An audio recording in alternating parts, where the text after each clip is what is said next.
Shivraj medical colleges Siddha homeopathy இயற்கை மற்றும் யோகா மருத்துவ படிப்பிற்கான அட்மிஷன் நடைபெறுகிறது. தொடர்புக்கு 9842721500. Peri engineering, arts and science, pharmacy, nursing மற்றும் பிசியோதெரபி கல்லூரிகள் சென்னை இந்தியாவில் சிறந்த உள்கட்டமைப்பு கொண்ட கல்லூரிகளில் ஒன்று. 100% வேலை வாய்ப்பினை உறுதி செய்யும் சாதனை. ஆயிரக்கணக்கான பிற கல்லூரி மாணவர்களுக்கும் வேலை தந்த பெருமை. பெரி, எங்கள் கண்களில் உங்கள் கனவுகள். எஸ், வீடு, ஸ்கூல்ஸ், ஹோட்டல்ஸ், ஸ்டோர் ரூம் இங்கெல்லாம் பார்ட்டிஷன் வால் கட்டணும்னாலும் இப்போ பில்டிங் ஓனர்ஸோட first choice Renocon Rapid Wall Panels. Thiru Sriram Seshadri நம்முடைய இணைந்திருக்கார். வணக்கம் ஸ்ரீராம். வணக்கம். மிக்க நன்றி உங்களோட டயத்தை ஸ்பெண்ட் பண்ணதுக்கு. இந்த தேர்தலுடைய முடிவுகள் நம்ம இன்னும் இறுதி கட்டத்தை எட்டல. நமக்கு ஒரு ஆனா ஏர்லி ஸ்டேஜ்லயும் இல்ல. சோ ஏர்லி ட்ரெண்ட் அப்படின்னு சொல்ல முடியாது, எண்ட் ஆஃப் த சீசன் சொல்ல முடியாது. ரெண்டுக்கும் நடுவுல ஒரு மாதிரி திசை காட்டுற மாதிரி தெரியுது. அப்ப இந்த இடத்துல பை திஸ் டைம் நம்ம ஒரு ஸ்டேட்மெண்ட்டை நம்ம கால் பண்ண முடியுமா? டிஎம்கே ஆட்சியை இழக்கிறது, அதற்கான வாய்ப்பு அப்படியே இருக்குதா, இல்லாட்டி அதுல வேற ஏதாவது டர்ன் ட்விஸ்ட் வரக்கூடிய வாய்ப்பு இருக்குன்னு நினைக்கிறீங்களா? கண்டிப்பாக திமுக ஆட்சியை இழக்கிறது. அவர்களுடைய ட்ரெண்ட் ஒரு முறை ஆட்சி அமைத்தால் அடுத்த முறை ஆட்சி அமைப்பதில்லை என்ற ஒரு அவங்களுடைய ட்ரெண்ட் இருக்கிறத மெயின்டைன் பண்றாங்க. இதுல முக்கியமான இதுவரைக்கும் அதாவது திமுக ஒரு தடவை 2 சீட் வின் பண்ணாங்க. பருத்தி இளம்பழுதியும் 1991 கருணாநிதி அவர்களும் பருத்தி இளம் ராஜீவ் காந்தி மரணத்துக்கு பிறகு அது ரெண்டுமே மைனர் ஓட்டு தான். 800 ஓட்டு 2000 ஓட்டுக்குள்ள தான் வந்தாங்க. கரெக்ட். கிட்டத்தட்ட அதுலயும் கலைஞர் வின் பண்ணாரு. இந்த முறை ஸ்டாலின், உதயநிதி ஸ்டாலின் 2 பேருமே ட்ரெயிலிங்ல இருக்காங்க. அதுவும் 2வது ரவுண்ட் வாக்கு எண்ணிக்கைனா கூட கிட்டத்தட்ட 2000-2500 வாக்கு டிஃபரன்ஸ்ல ட்ரெயினிங்ல இருக்காங்க. ஜென்ரலா அசம்பிளி எலெக்ஷன்ல 2000-2500 வாக்கு வித்தியாசங்கள் ஃபர்ஸ்ட் 2 ரவுண்ட்ஸ்ல வந்ததுனாலே அதுவும் இன்னைக்கு இருக்கக்கூடிய மும்முனை போட்டியில அது பெரிய டிஃபரன்ஸ் கெயின் பண்றதுன்னு ரொம்ப கஷ்டம். which means that கிட்டத்தட்ட ஸ்டாலின் அவர்களும் சரி, அதாவது ஸ்டார் கேண்டிடேட்ஸ் சொல்லக்கூடிய 21 மினிஸ்டர்ஸ் ட்ரெயிலிங்ல இருக்காங்க. இது திமுகவுக்கு ஒரு மிகப்பெரிய ஒரு பின்னடைவு தான். அதிமுகவை பொறுத்த வரைக்கும் கொஞ்சம் கெய்னிங் சிச்சுவேஷன்ல இருக்காங்க. பட் ஆனா இதை ரிவர்ஸ் பண்ணக்கூடிய இடத்துல இருக்காங்களான்னா இப்ப இருக்கக்கூடிய நிலைமையில பார்த்தோம்னா கடந்த 2021 பெற்றதை விட அதிகமான இடத்துல அதிமுக கடந்த முறை அதிமுக கூட்டணியாவே சேர்ந்து 75 இடங்களை பெற்றாங்க. இப்ப ஆல்ரெடி 82ல இது பண்ணிட்டு இருக்காங்க. இப்ப நம்ம இன்னொரு சில விஷயங்களை அதர் ஸ்டேட்ஸ் பத்தி நான் கொஞ்சம் சில விஷயங்களை கொண்டு போகிறேன். ரொம்ப இன்ட்ரெஸ்டிங்கா பாத்தீங்கன்னா ஆல் இந்தியா லெவல்ல நம்ம 5 மாநில தேர்தல் நடக்கும்போது பாத்தீங்கன்னா வெஸ்ட் பெங்கால்ல கிட்டத்தட்ட ஒரு 40 சீட்டு லீடிங் எடுக்கக்கூடிய இடத்துல பாஜக வந்துருச்சு. பாஜக கடந்த முறை 70-80 தொகுதியில இருந்துச்சு. அவங்க 100ங்கிற நம்பரை தொடல. நம்ம உங்களுக்கு ஞாபகம் இருக்கும், பிரசாந்த் கிஷோர் ட்ரிபிள் டிஜிட் தொட்டா பாத்துக்கங்க சொன்னாங்க. இந்த முறை அவங்க ட்ரிபிள் டிஜிட் தொட்டது மட்டும் இல்லாம சர்பாஸ் பண்ணி மேல போய் 30-40 சீட் டிஃபரன்ஸ் இருக்காங்க. அந்த வெஸ்ட் பெங்கால்ல பாஜக ஆட்சி பிடிக்கிறது அப்படிங்கிற நிலைமை தொடர்றதுக்கு என்ன காரணம்? மேஜரா வெறும் ஆன்டி கமிஷன் தானா? 2 முறை அவங்க ஜெயிச்சிருக்காங்க அப்படிங்கிற ஆன்டி கமிஷன் மட்டும் தானா? ஓகே, 3 காரணங்கள். ஒன்று, எஸ்ஐஆர் மூலமாக பல வாக்குகள் வெளியில செல்லப்பட்டது. 2வது இதுவரைக்கும் நடந்தில்லாத ஒரு எலெக்ஷன் இந்த முறை தேர்தல் ஆணையம் ஒரு சிறப்பான ஒரு தேர்தலை நடத்தியிருக்காங்கன்னு பார்க்குறேன். ஏன்னா வெஸ்ட் பெங்கால்ல ஜென்ரலாவே ஒரு 83% கிட்ட ஓட்டு இருக்கும். எப்போ எஸ்ஐஆருக்கு முன்னாடியே கூட 80+ கிராஸ் பண்ணுவாங்க. ஜென்ரலா ஒரு ஹையஸ்ட் ஓட்டர் டர்ன் அவுட்னு போது. ஆனா அதுல ஒரு கிரவுண்ட்ல இருக்கிறவங்களுக்கு நீங்க களத்துல இருக்கிறவங்கள்ட்ட கேட்டீங்கன்னா ஒரு 5-6% ஓட் ரிக்கிங் நடக்கும் அப்படிங்கிறது ரொம்ப சர்வசாதாரணமாக இருக்கும். இந்த முறை இந்த ஓட் ரிக்கிங் நடக்கவில்லை. மைக்ரோ பூத்ஸ் எல்லாம் போட்டு ஓட் ரிக்கிங் பண்றதை தடுத்திருக்காங்க. அது ஒரு 2வது முக்கியமான காரணம். ஆன்டி இன்கம்பன்சி கண்டிப்பா இருக்கு. அதுவும் பாத்தீங்கன்னா இந்த முறை இந்த கடந்த 5 ஆண்டுகளில் மமதா பானர்ஜி அவர்களுடைய இந்த அப்பீஸ்மெண்ட் பாலிடிக்ஸ், அதுவும் மைனாரிட்டி அப்பீஸ்மெண்ட் பாலிடிக்ஸ் ரொம்ப அதிக அளவுல போச்சு. உதாரணத்துக்கு சொல்ல போனா அந்த பந்தல்கள்லாம் போடக்கூடாது, துர்கா பூஜை போது பந்தல்கள்லாம் போடக்கூடாது, மொஹரத்துக்கு இடைஞ்சலா இல்லாம இருக்கணும், அந்த அளவுக்கு ரொம்ப கெடுபடிகள்லாம் அந்த மக்கள் ரிட்டாலியேட் பண்றாங்க.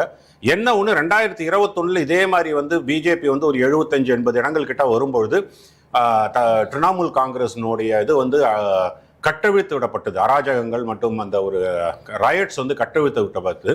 இந்த முறை அதே மாதிரி நடந்தாலும் அது அரசாங்கம், மத்திய அரசாங்கமும் சரி, அது ஒரு காக்னிசன்ஸ் எடுக்கணும் அப்படிங்கறதா ஒரு முக்கியமான விஷயம். ஆனா இந்த முறை ஓரளவுக்கு பிஜேபி ஆட்சி அமைக்கக்கூடிய இடத்துக்கு வந்துட்டு இருக்காங்க.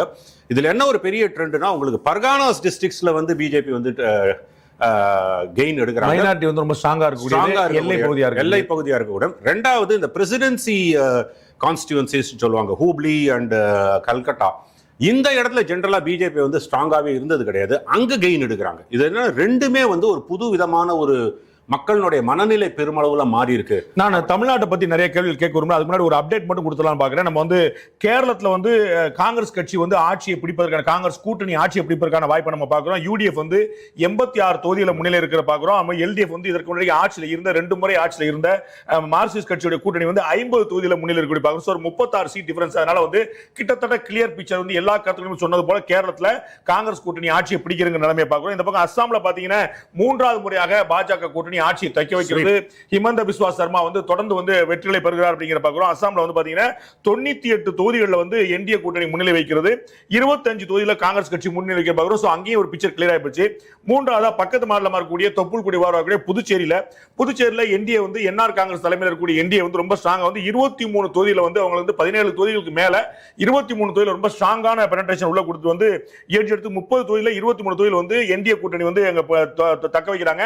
யூபிஏ திமுக காங்கிரஸ் எல்லாருமே சேர்ந்து வந்து 5 தொகுதியில மட்டும் தான் முன்னிலை வைக்கிறாங்க பார்க்கிறோம். சோ புதுச்சேரியில் ஆட்சியை தக்க வைக்கிறது தேசிய ஜனநாயக கூட்டணி, அஸ்ஸாமில் ஆட்சியை தக்க வைக்கிறது தேசிய ஜனநாயக கூட்டணி, கேரளத்தில் ஆட்சியை பிடிக்கிறது காங்கிரஸ் கூட்டணி, மேற்கு வங்கத்தில் ஆட்சியை பிடிக்கிறது பாஜக கூட்டணி, தேசிய ஜனநாயக கூட்டணி மாதிரி பார்க்கலாம். அப்படியே தமிழ்நாட்டுக்கு ஜம்ப் அடிச்சு வந்தோம்னா ஒரு பெரிய புரட்சியாக அந்த விசில் புரட்சி சொல்லிட்டே வந்தாங்க. உண்மையிலேயே அந்த விசில் புரட்சி தான் நடந்துருச்சோ அப்படிங்கிற அளவுல தாவேகா வந்து தற்போது நிலவரத்தில் 103 தொகுதியில வந்து நிக்கிறாங்க.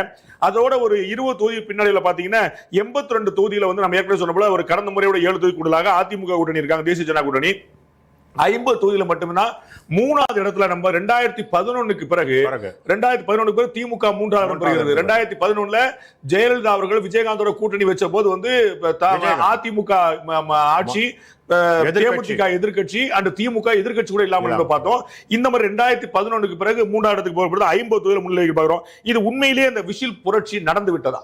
விசில் புரட்சி நடந்துட்டு இருக்குங்க. சர்க்கார் படம் பாக்குற மாதிரி இருக்கு சொல்ல போனா. ஆக்சுவலா ஜனநாயகம் படம் பாக்குற மாதிரி இருக்கு. ஜனநாயகம் வந்துச்சு வரல, ஆனா சர்க்கார் படம் பாக்குற மாதிரி இருக்கு. சர்க்கார் படத்துல கடைசியில ஒரு விரல் புரட்சி நடந்தது இல்லையா, அந்த படம் பாக்குற மாதிரி இருக்கு. இதுல இன்னொரு என்னன்னா, ஐ திங்க் ராகுல் Gandhi will have his last laugh இன்னைக்கு. ஏன்னா அவர் தான் வந்து தமிழ்நாட்டுல விஜயுடன் போக வேண்டும் என்று மிக பிடிவாதமாக இருந்திருந்தார். விஜயுடன் சென்றிருந்தால் காட்சி வேறு மாதிரி. இது இந்நேரம் வந்து ஒருவேளை கற்பனை பண்ண முடியாது. 104ங்கிறது 174. விஜய் வந்து ஓட்டு போடாம 4 பேர் தயங்கினது வெல்வாரா மாட்டாராங்கிற தெரியாம தயங்கி இருப்பாங்க. காங்கிரஸோ மற்ற கட்சியில வந்து ஸ்ட்ராங்கா இப்ப வந்து தனிப்பெரும் கட்சியா நிக்கிறாங்க, யாருடைய கூட்டணி வைக்காம. அதிமுக கூட்டணி வந்து 80 இடங்கள், திமுக கூட்டணி 43, தாவேகா தனியாக 135 இடங்களை வந்து நிக்கிற பாக்குறோம். அப்ப இந்த நம்பர் வந்து காங்கிரஸோ மற்ற கட்சி வந்தா 170 180 இடத்துக்கு போயிருக்குமா? அட்லீஸ்ட் காங்கிரஸ் ஒண்டி இருந்திருந்தா கூட ஒரு 140 150 கிட்ட வந்திருப்பாங்க. ஆனா ராகுல் காந்தி வந்து அவருடைய one of the best political decision வந்து 2026 தமிழ்நாட்டில் திமுகவுடன் கூட்டணி வேண்டாம் என்பதை அதுக்கப்புறம் ஓல்டு கார்ட்ஸ் எல்லாம் உள்ள வந்து மாத்தி விட்டாங்க. அது ஒண்டி மாறாமல் இருந்திருந்தால் ராகுல் காந்தியினுடைய ஸ்ட்ராட்டஜி ரொம்ப பெருசா ஒர்க் அவுட் ஆயிருக்கும். அட்லீஸ்ட் வர்ஸ்ட் கேஸ் சினாரியோ திமுக வீழ்ச்சிக்கு காங்கிரஸ் வந்து வெளியில போனதுதான் காரணமாக இருந்திருக்கும். 2029ல 25 சீட்டு வரைக்கும் கூட ராகுல் காந்தியுடைய முக்கியமான டிசிஷன் இதை சொன்னீங்க. நான் பார்த்த வரைக்கும் ராகுல் காந்தி பல முக்கியமான நல்ல டிசிஷன் எடுத்திருக்கிறாரு. ஆனா வந்து ராஜீவ் காந்தி எப்படி ஒரு கிச்சன் கேபினட் சுத்தி இருந்து அவர் வந்து வளரோடாம தடுத்துச்சோ அதே மாதிரி இவர் வந்து தட்டிட்டே இருக்காங்க. ஏன்னா இளைஞர் காங்கிரஸ்ல அவர் தலைவராக இருந்தவர் ஒரு புத்தெழுச்சியை ஏற்படுத்தி இளைஞர் காங்கிரஸுக்கு தேர்தல் நடத்துகிறார். அவர் வந்து கேஜே ராவ் மாதிரியான எலெக்ஷன் கமிஷனர்ஸ் ஆபீசர்ஸ் வச்சு பண்ணாங்க. அந்த மாதிரி இன்னைக்கு தமிழ்நாட்டில் பார்க்கக்கூடிய யுவராஜா மாதிரி பல இளைஞர் காங்கிரஸ் தலைவர்கள் வந்து தேர்தல் மூலமா வென்றெடுத்து வந்தாங்க. அப்ப காங்கிரஸ் கட்சிக்குள்ள ஒரு புது லட்சம் பாய்ச்சணும். 2019 அவர் வந்து வெற்றி வாய்ப்பு இழந்த போது சொன்னார், ஒரு கட்டத்தில் நான் தனித்து விடப்பட்டேன் ஒரு வார்த்தை பயன்படுத்துறாரு. நான் வந்து என்னுடைய கட்சியில இருந்து. அப்ப இந்த முறை வந்து திரு செல்வ பெருந்தகை தமிழ்நாட்டில் ரொம்ப ஸ்ட்ராங்கா இருந்து, திரு சிதம்பரம் முன்னாள் அமைச்சர் ரொம்ப ஸ்ட்ராங்கா இருந்து நேரடியாக வந்து மல்லிகார்ஜுன கார்கே ட்ரம்ப் கார்டை பயன்படுத்தி இல்ல நம்ம திமுக ஆல்மோஸ்ட் வந்து அன்னைக்கு சாயந்தரம் வந்து கூட்டணி முறிஞ்சிருக்கிற மாதிரி நிலைமை இருந்தா நம்ம பார்த்தோம். அப்ப வந்து ராகுல் காந்தியுடைய முழு விருப்பம் நம்ம பார்த்திருப்போம். உங்களுக்கு கேரளத்துல நிறைய பிரச்சாரம் பண்ணாரு, தமிழ்நாட்டுல வரவே இல்லை. ஒரே ஒரு தடவை ஒரு முறை வந்து போனார். அவருடைய மனசு இங்க இல்லங்கிற தெளிவாக. ராகுல் காந்தியை மீறி காங்கிரஸ் கட்சி செயல்பட்ட இடத்துக்கு வந்துருச்சா? ராகுல் காந்தியை மீறி காங்கிரஸ் செயல்பட்டதனால் ராகுல் காந்தி வந்து இப்ப அட்லீஸ்ட் இவர் சொல்வதை வந்து கேட்கக்கூடிய இடத்துக்கு ராகுல் காந்தி மாறுவார்னு தான் நான் பார்க்கிறேன். இந்த விஷயத்துல தமிழ்நாட்டில் ராகுல் காந்தி நினைத்த மாதிரி டிவிக்குடன் கூட்டணி வைத்திருந்தால் சினாரியோ வேற மாதிரி இருந்திருக்கும். அவர்களுக்கு தேவைப்பட்ட 2 மாநிலங்கள் வெற்றி பெற்றிருப்பாங்க. இது வந்து இப்போ வந்து கேரளா வெற்றி பெறுவதை தாண்டி இப்போ வந்து அவர்களுக்கு தேவைப்பட்ட தமிழ்நாட்டிலையும் வந்து ஒரு ஆட்சி அமைக்கக்கூடிய சூழ்நிலை வந்திருந்ததுன்னா சவுத் ஆஃப் இந்தியா காங்கிரஸ்னுடைய கோட்டையாக மாறுவதற்கு அவர் பண்ண பிளான் வந்து வெற்றி பெற்றிருக்கும். இந்த முறை அதை தவற விட்டது காங்கிரஸ்னுடைய நான் பார்க்கறதுல Congress is the biggest gainer and loser தான் பார்க்கிறேன் இதுல. ஏன்னா 5 சீட்டுக்கு மேல லீட் பண்றாங்க. அதாவது டிஎம்கே ஆஸ் அ கூட்டணி உங்களுக்கு 45-50 சீட்ல இருக்கும்போது அதுல 5 சீட்டு கிட்ட வந்து லீட் பண்ணிட்டு இருக்காங்க காங்கிரஸ்ன்றது. இருந்தாலும் வந்து காங்கிரஸ்னுடைய மனநிலை டிவிகே கூட தான் இருக்கணும் என்று இருந்ததை வந்து அந்த ஒரு டிசிஷன் ரைட்டான டிசிஷனா இருந்திருக்குமோன்ட்டு. பிளஸ் கேரளால ரொம்ப கம்ஃபர்டபுள் மெஜாரிட்டி எடுக்கிறாங்க. யூடிஎஃப் வந்து அதாவது 3வது முறையும் எல்டிஎஃப் வெற்றி பெற்றிருந்தால் கேரளாவில் காங்கிரஸ் காணாமல் போயிருக்கும். அதை மாற்றி கிட்டத்தட்ட வந்து ரொம்ப கம்ஃபர்டபுள் மெஜாரிட்டி. பெரம்பூர்ல வந்து திரு விஜய் வந்து கிட்டத்தட்ட 8000 வாக்குகள் வந்து முன்னிலையில் இருக்காரு. ரொம்ப கம்ஃபர்டான ஒரு லீடுக்கு நம்ம போறான்னு பாக்குறோம். நிறைய இடங்களை பாத்தீங்கன்னா முதல்வர் ஸ்டாலின், துணை முதலமைச்சர் உதயநிதினு தமிழ்நாட்டுல சென்னையில அவங்க கோட்டையா வச்சிருந்தக்கூடிய பல இடங்கள்ல ஓட்ட விழுந்திருப்பாங்க. ரொம்ப சர்ப்ரைஸ் நம்பர்ஸ் வந்து இவர் தோக்க மாட்டார், அவர் தோக்க மாட்டாருங்கிறதெல்லாம் போயிடுச்சு. பல இடங்கள்ல ரொம்ப பெரிய பின்னாடி சந்திக்க பாக்குறோம். தங்கமணி அவர்கள் வந்து பின்னாடி சந்திக்கிறார். ரொம்ப அதாவது வெஸ்ட் பெல்ட்ஸ்ல வந்து இவங்க உள்ள நுழைஞ்சிருக்காரு. வந்து கிணத்து கடவுல வந்து தாவேகா பாக்குறோம். இதுல கோவை நார்த்ல வந்து கோவை சவுத்ல வந்து செந்தில் பாலாஜி முன்னிலை வைக்கிறோம். சோ வந்து இப்ப இன்னைக்கு 73 சீட்ல வந்து ஏடிஎம்கே முன்னிலை வைக்கிறாங்க. கடந்த முறை பெற்ற அளவுக்கான கணக்குல இருக்காங்கன்னு வச்சுங்க. இவங்க வந்து வெஸ்ட் பெல்ட்ல அதிமுக பின்னடைவு சந்தித்தது அவர்கள் வந்து பெரிய இழப்பா நீங்க பாக்குறீங்களா? வெஸ்ட் பெல்ட்ல திமுக உள்ள நுழைஞ்சிருக்கு, தாவேகா உள்ள நுழைஞ்சிருக்கு. தங்கமணி போன்ற ஆட்கள் வந்து முன்னாள் அமைச்சர் வந்து குமாரபாளையம் தொகுதியில வந்து பின்னடைவு சந்திப்பாங்கன்னு அன்பிலீவபிளா இல்ல? அன்பிலீவபிள். அதோட இல்லாம உங்களுக்கு சேலம் அண்ட் கோயம்புத்தூர் 2 அர்பன் இடத்துலயும் பாத்தீங்கன்னா உங்களுக்கு தாவேகா வந்து ஒரு பெரிய டென்ட்டை ஏற்படுத்தியிருக்காங்க. ரெண்டு திராவிட கட்சிகளுக்கும் மாற்றாக ஒரு கட்சி உருவாயிருக்கு அப்படிங்கிற ஒரு செய்தியை சொல்லியிருக்காங்க. இதுவரைக்கும் பார்க்கக்கூடிய இடத்துல அந்த ஒரு செய்தியை சொல்லியிருக்காங்க. இந்த ட்ரெண்ட் அப்படியே கன்சாலிடேட் ஆகி 118க்கு நோக்கி செல்லும் பட்சத்தில் இது வந்து ஒரு தமிழ்நாட்டுக்கு மிக மிக புதுசான ஒண்ணு. ரொம்ப ஃப்ரெஷ்ஷா இருக்கு. அதாவது உண்மையிலே வந்து தாவேகா திரும்பி சொன்னது போல 1967க்கு பிறகு 1977க்கு பிறகு கிடைக்கிற அந்த 2027 வரல 2026 வந்துருச்சு. அவ்வளவுதான். இந்த 7ங்கிற நம்பர் ராசியா நம்பரா வந்திருக்கும். 1977 எம்ஜிஆர் கொண்டு வந்த ஒரு பெரிய மாற்றத்தை வந்து தனி கட்சியாக பெரிய இத்தனைக்கு இப்ப நாட் ராங் எம்ஜிஆர் வந்து இடதுசாரி கம்யூனிஸ்ட் கட்சியோட கூட்டணியில இருந்தார். வந்து யாருடைய கூட்டணி கிடையாது. சின்ன கட்சி பெரிய கட்சி கூட இல்லாம வந்து பொருள் சத்தமா. சோ வந்து இந்த இடத்துல திரு சீமான் அவர் வந்து இப்ப காரைக்குடியில வந்து கிட்டத்தட்ட 18,000 வாக்குகள்ல பின்னில் இருக்காரு. அவருடைய தொகுதியிலே வேற யாருமே சொல்லல. ஆனா அவர் தான் வந்து இந்த தனித்து களம் காண்றது அப்படிங்கிற அதனால அவருக்கு வந்து வாக்குகள் கூடிட்டே வந்ததை பார்த்தா கிட்டத்தட்ட 7.5% 35 லட்சம் வாக்குகள் வருவாங்க. அந்த ட்ரெண்ட திரு விஜய் வந்து கரெக்டா பிடிச்சாரு. அப்ப யாருடைய சேர்ந்தா எக்ஸ்ட்ரா லக்கேஜையும் சேர்த்து வேண்டியிருக்கு. பல சமயம் வந்து அதிமுகவை பாஜக லக்கேஜா பாக்குது, பாஜகவை அதிமுக லக்கேஜா பாக்குது, காங்கிரஸ் டிஎம்கே லக்கேஜா பாக்குது, டிஎம்கே காங்கிரஸ் லக்கேஜா பாக்குது. அப்ப யாரோட சேர்ந்தாலும் நம்மளும் அதை சேர்த்து அப்ப வந்து மைனஸ்ல இருந்து வந்துட்டு ஜீரோக்கு நியூட்ரலைஸ் பண்ணிட்டு அப்புறம் ஏற வேண்டியிருக்கு. வேற நீங்க ஒரு ஃப்ரெஷ் ஃபேஸா வந்தீங்க எந்த லக்கேஜ் தாங்கல அப்படின்னா யாருக்கும் வந்து பர்டனே இல்லாம போச்சு. அப்ப தாவேகா வந்து சீமானுடைய பாதையில தனித்து போட்டிருக்கிற ஒரு முக்கியமான ரோல் பிளே பண்ணிருக்கா. மிகப்பெரிய ரோல் பிளே பண்ணிருக்கு. இதுல இன்னொன்னு என்னன்னா உங்களுக்கு பல இடங்களுக்கு கேம்பெயினே போல. ஆமா, கேம்பெயினுக்கே நான் அடிக்கடி சொல்லிட்டு இருந்தேன். 38 மாவட்டங்கள்ல 20 மாவட்டத்துக்கு போகவே 234 தொகுதியில வந்து 200 தொகுதிக்கு போகவே இல்ல. வேட்பாளர் சில அறிமுகப்படுத்தாங்க. இதுல இன்னும் சொல்ல போனா உங்களுக்கு இதுல வந்து நான் சீமான பத்தி நான் கேட்க விரும்புறேன். சீமானோட தொடர்ச்சி இதுல வந்து நீங்க சொன்னல எனக்கு இன்னொரு கியூ பாயிண்ட் கிடைச்சது. இந்த பிரச்சார முறையே மாற்றம் வந்துருச்சா? பெரிய விதத்துல வந்து நீங்க வந்து இப்ப டிஜிட்டல்ல வந்து இருக்கும்போது ஒருத்தர் என்ன பேசினாருங்கிற எல்லாருமே பாத்துறாங்க. நம்ம பார்த்தோம் விஜய் மட்டும் இல்ல, ஸ்டாலின், எடப்பாடி பழனிசாமி எல்லாரும் பிரச்சாரம் பண்ணதும் எல்லா சேனல் லைவ் பண்ணும். கரெக்ட். அப்ப அந்த தலைவர்களுக்கு வந்து பழைய மாதிரி ஒரே விஷயத்தை திரும்ப போய் சொல்லிட்டு எம்ஜிஆருடைய ஆட்சி முதல்வர் கலைக்கப்பட்ட போது நான் என்ன தவறு செய்தேங்கிற ஒரு விஷயத்தை தமிழ்நாடு முழுக்க பேசினாங்க. அப்ப வந்து அந்த மேட்டர் வந்து ரிப்பீட் ஆகக்கூடிய வாய்ப்பு இருக்கு. இன்னைக்கு சோசியல் மீடியாவில் ஸ்ட்ராங்கா இருக்கும்போது நீங்க சென்னையில பேசுனதே நான் கேட்டுக்கிறேன். அப்ப கன்னியாகுமரியில ஒண்ணு நீங்க வேற பேசணும், வேற பேசாட்டா பரவாயில்ல. ஆமா, அப்ப இவருடைய பிரச்சாரம் கம்மியா இருக்கிறது மைனஸ் பாயிண்ட் இல்லாம அதுதான் எனக்கு தெரியுமே வந்துருச்சோ. கரெக்ட். அதான் அந்த பிரச்சாரம் கம்மியா இருப்பது, அதாவது சோசியல் மீடியா பேஸ் பண்ணியே நாங்க வந்து பிரச்சாரம் பண்ணா போதும் என்ற ஒரு நிலையை எடுத்துட்டு வந்தது. இது ஒரு பெரிய ரெஃப்ரெஷிங்கா இருக்கு. வெர்ச்சுவல் வாரியர்ஸ் ஒர்க் ஆயிடுச்சு இவருக்கு சொல்ற மாதிரி. அதை விட முக்கியமா என்னன்னு பாத்தீங்கன்னா உங்களுக்கு ஆள் பேரு தெரியாதவர்கள்லாம் வெற்றி பெறாரு. அதுவும் வந்து நீங்க வந்து கொளத்தூர் தொகுதியில் எடுத்தீங்கன்னா ஆதி ராஜாராம் ரொம்ப பெரும் அவரும் பாரம்பரியம் மிக்க ஒரு ரொம்ப ஸ்ட்ராங் மேனா இருந்தவர்.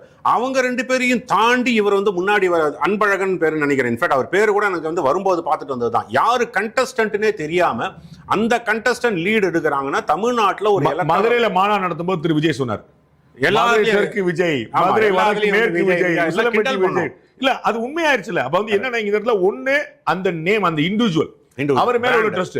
நீங்க கட்சியை கூட சொல்ல, தமிழக வெற்றிகளும் சொல்ல முடியாத பரவாயில்ல, நீங்க வந்து விஜய் கட்சி அவ்வளவுதான். அப்ப விஜய் கட்சி சிம்பிள் என்ன, பை காட் சீரியஸ் உங்களுக்கு ஒரு பியூட்டிஃபுல்லான சிம்பிள் கிடைச்சிருச்சு, காமன் மேன் வரை போய் ரீச் ஆகிற சிம்பிள் கிடைச்சிருச்சு. எப்படி திரு டிடி விஜயனுக்கு வந்து குக்கர் கிடைச்சோ அந்த மாதிரி ஒரு பயங்கரமான சிம்பிள். அந்த சிம்பிள் வந்து விசில் வந்து அரை மணி நேரத்துல இரட்டையில என்ன பாப்புலாரிட்டி பெற்றிருந்துச்சோ உதயசூரியன் என்ன பாப்புலர் அந்த அளவுக்கு போய் நிக்க பாருங்க. அப்ப சிம்பிள் அண்ட் ஃபேஸ் அது பிராண்ட் தான், நல்ல பெரிய பிராண்ட் பில்டிங் நடந்திருக்கு. இதுல இன்னும் நம்ம வந்து எலெக்ஷன் முடிஞ்ச ஒருபாடு இன்னும் பெரிய அனாலிசிஸ்லாம் பண்ணும்போது தான் இதனுடைய டெப்த் என்னன்னு புரிய வரும். இப்பொழுதுக்கு வந்து இது வந்து ஒரு பெரிய எதிர்பாராத ஒன்று. I think access my access India ஒண்டி தோராயமா கிட்டத்தட்ட வந்து ஒரு இல்ல அந்த மாதிரி அது வந்து இது வரைக்கும் வந்து தமிழ்நாட்டை பொறுத்தவரைக்கும் மட்டுமே கிட்டத்தட்ட 14-15 கருத்து கணிப்புகள் வந்தது எக்ஸிட் போல்ஸ்ல. ஒரே ஒருத்தர் மட்டும் தான் தாவேக்காக லீட் எடுக்க வாய்ப்பு இருக்கு. வேற யாரு 15 வந்து ஒரு 7-8 பேர் ஏடிஎம்கே டிஎம்கே சொல்லிருந்தாங்க, ஒரு 4-3 பேர் வந்து ஏடிஎம்கே இருந்தாங்க. ஒரே ஒருத்தர் மட்டும் தான் வந்து அதனால வந்து எல்லாருமே அது யாருக்குமே ஏற்கல. அது வந்து அது அப்படியே ஓரம் கட்டிருப்பாரு. ஏன்னா அது வந்து விதிவிலக்கா வந்து பார்க்கப்படுது. பட் அதுதான் வந்து கிரவுண்ட். ஏன்னா நம்ம வந்து எலெக்ஷன் 23ஆம் தேதிக்கு பிறகு எல்லாரும் சொன்ன வார்த்தை என்னங்க, யாரை கேட்டாலும் தாவேக்கா, எல்லாருமே விசிலுக்கு போட்டேன் யாரை கேட்டாலும். உண்மையான ஒரு விசில் பொறிச்ச திரு செங்கோட்டையன் அவர்கள் சொன்னது போல விசில் பொறிச்ச போது செங்கோட்டையன் சொன்னார்ல, பசுமை புரட்சி பார்த்திருக்கிறோம், நீலை புரட்சி பார்த்திருக்கோம், வெண்மை புரட்சி பார்த்திருக்கிறோம், முதல் முறையாக விசில் பொறிச்சி பார்க்கிறோம். உண்மையிலே அந்த விசில் பொறிச்சி வந்துருச்சு போல. அது விஜயுடைய முகத்துக்கு பாப்புலாரிட்டிக்கு கிடைச்ச ஒரு விஷயமா, அல்லது அதிமுக திமுக வேண்டாம் அப்படிங்கிற இந்த ரொம்ப டீப்பா ரூட் ஆயிருக்கக்கூடிய அந்த ஆன்டி இன்கம்பன்சிக்கான விஷயம். ஏன்னா 67ல இருந்து இவர்கள் மாறி மாறி வந்துட்டு இருக்காங்க. கரெக்ட்.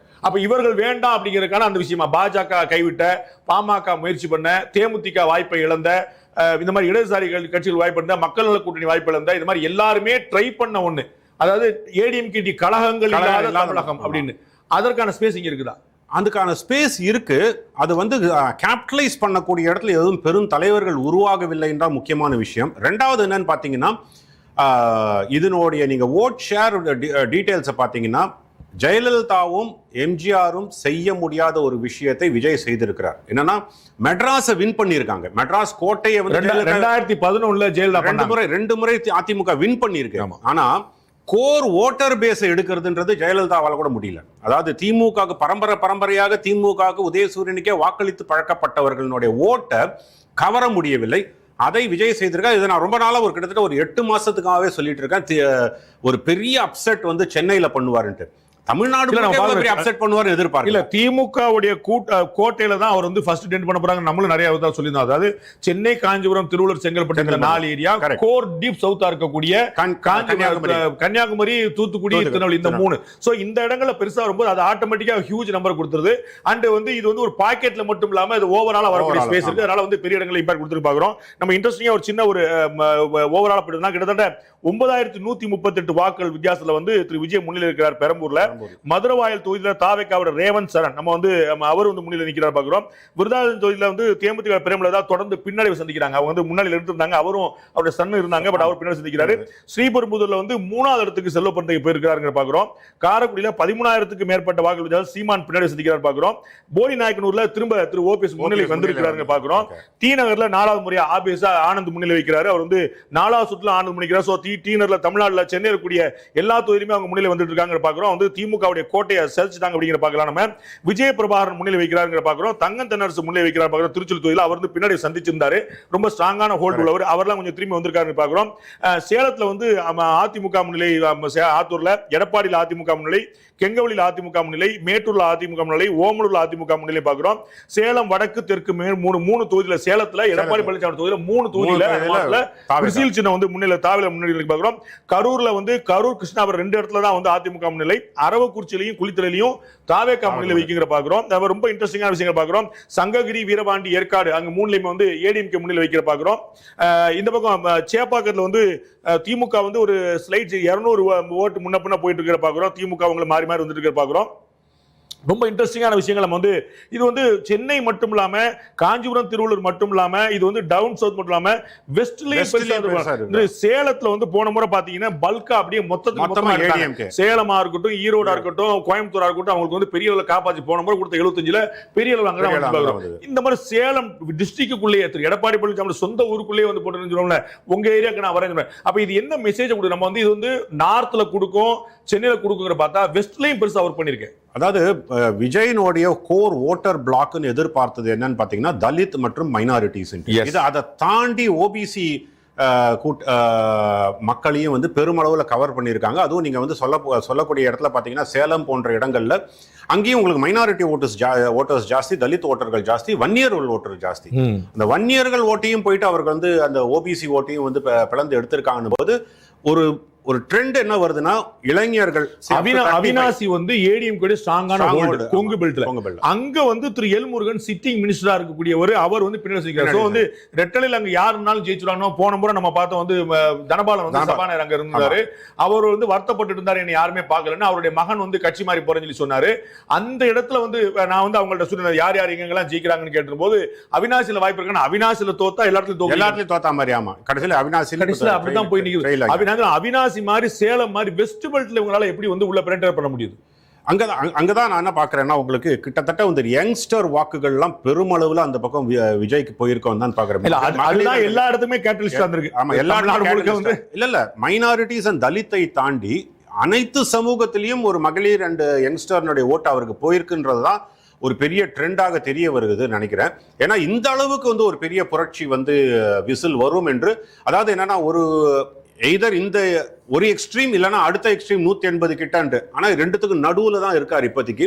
புதுச்சேரியில தட்டாஞ்சாவடி தொகுதியில வந்து முதல்வர் ரங்கசாமி வெற்றி பெற்றார் அப்படிங்கிற அபிஷியலான அனௌன்ஸ்மெண்ட் நம்ம பாக்குறோம். அது வந்து அபிஷியல் அனௌன்ஸ்மெண்ட் வந்திருக்கு. அது வந்து ஆபியஸா என்ன வந்து ஆட்சியை தக்க வைக்கிறாங்கன்னு பாக்குறோம். அது ரங்கசாமி வெற்றி பெறார். கொளத்தூர்ல தாவேகாவுடைய VS பாபு, அதாவது திரு ஸ்டாலின் அவர்களை எதிர்த்து திரு VS பாபு அவர்கள் வந்து ரொம்ப ஆச்சரியமா 2529 வாக்குகள் வித்தியாசத்துல முன்னிலை பெறார் அப்படிங்கிற பாக்குறோம். சோ ரொம்ப இன்ட்ரெஸ்டிங்கான நம்பர்ஸ் வந்துட்டு இருக்கு. அடுத்தடுத்து வந்து 5வது சுற்று முடிந்தும் ஸ்டாலின் அவர்கள் பின்னாடி பாக்குறாரு. இது வந்து ஒரு அன்பிலீவபிளான, நீங்க ஏற்கனவே குறிப்பிட்ட 1991க்கு பிறகு அந்த தலைவரே இழக்கிறது வந்து 96ல ஜெயலலிதாக்கு நடந்துச்சு, 91ல கருணாநிதிக்கு கிட்டத்தட்ட நடந்துச்சு. நீங்க சொன்ன 2 தொகுதி தான் ஆல்மோஸ்ட். அப்பயுமே கூட இப்ப என்ன சேப்பாக்கம் திருவள்ளிக்குணம் தொகுதியில வந்து வாழப்பழச்சலத்தை அவர் எதிர போட்டிட்டாரு. நம்ம வந்து சிறுபான்மை சமுதாயத்தை சேர்ந்தவர், நம்ம காயிதே மில்லத்துடைய பேரன் தாவூத் மியா கான், அவர் போட்டிட்டார். அவர் வந்து ரிட்டர்ன்ல போட்டிட்டு தான் அந்த ரிசல்ட் கூட மாறி இருக்குங்கிற மாதிரி சொல்லுவாங்க. அவர் வந்து வாழப்பழச்சலத்தை போட்டிட்டார் இப்ப என்ன. சோ அந்த மாதிரி வந்து ஒரு கடுமையான போட்டி ஏற்பட்டுச்சு. அதற்கு பிறகு இப்பதான் பாக்குறோம், அதாவது உருண்ட தலைகள் அப்படின்னு சொல்லுவாங்க, தலைவரே உருண்ட அப்படின்ட்டு. ஆமா, இது வந்து ரொம்ப அன்பிரசிடென்ட். இது எனக்கு என்னன்னா சார், எலெக்ஷன் முடிஞ்ச அன்னைக்கு ஒரு திமுக நிர்வாகி எனக்கு வந்து போன் பண்ணி, எப்படி சார் இருக்கு நிலைமை எல்லாம் கேட்ட போது, தலைவர் கொளத்தூர்ல வெற்றி பெற்றுவார்ல அப்படின்னு ஒரு கேள்வி கேட்டாங்க. நான் அந்த கேள்வியை அபத்தம்னு நான் சொன்னேன். டிஎம்கே சிம்பத்தைசர் டிஎம்கேனோட நிர்வாகி ஒருத்தர் போன் பண்ணி இந்த மாதிரி வந்து பேசும்போது, that itself gives a message. அது ஒரு பெரிய மெசேஜ். நான் வந்து இன்னொரு சேனல் இதை பத்தி பேசும்போது பேசினேன். நான் இந்த மாதிரி ஒரு கேள்வியே வந்திருக்க வேண்டிய தேவையே இல்லை. ஆனா கொளத்தூர்ல தலைவர் வெற்றி பெற்றுவார்னு ஒரு கேள்வி கேட்கறாங்கன்னா, அப்போ டிஎம்கே ஆல்ரெடி அதை பத்தின ஒரு பெரிய ஒரு பின்னடைவை சந்திக்க போறோம்ன்ற ஒரு நிலைமையில இருக்காங்களா அப்படின்னு சொல்லிட்டு நான் இன்னொரு ஒரு யூடியூப் தொலைக்காட்சியில பேசும்போது சொன்னேன். நான் அது நிஜமாயிட்டு இருக்கும் போது எனக்கு வந்து அது ஒரு பெரிய ஒரு ரொம்ப ஆச்சரியமான நம்பர் நம்ம பாக்குறோம். இப்போ வந்து முக்கியமான கேள்வி ஒன்று, தாவேகா ஆட்சியை பிடிக்கிறதா. ரொம்ப முக்கியமான ஒரு பாயிண்ட் என்ன பார்த்தோம், திமுக ஆட்சியை இழக்கிறது, இது கிளியரா பார்த்துட்டோம். இப்ப அடுத்ததாக தாவேகா ஆட்சியை பிடிக்கிறதா, ஆமனில் தனித்து ஆட்சியா கூட்டணி ஆட்சியா, ஆமனில் கூட்டணிக்கு யார் துணைவார்கள் பார்க்கலாம். ஒரு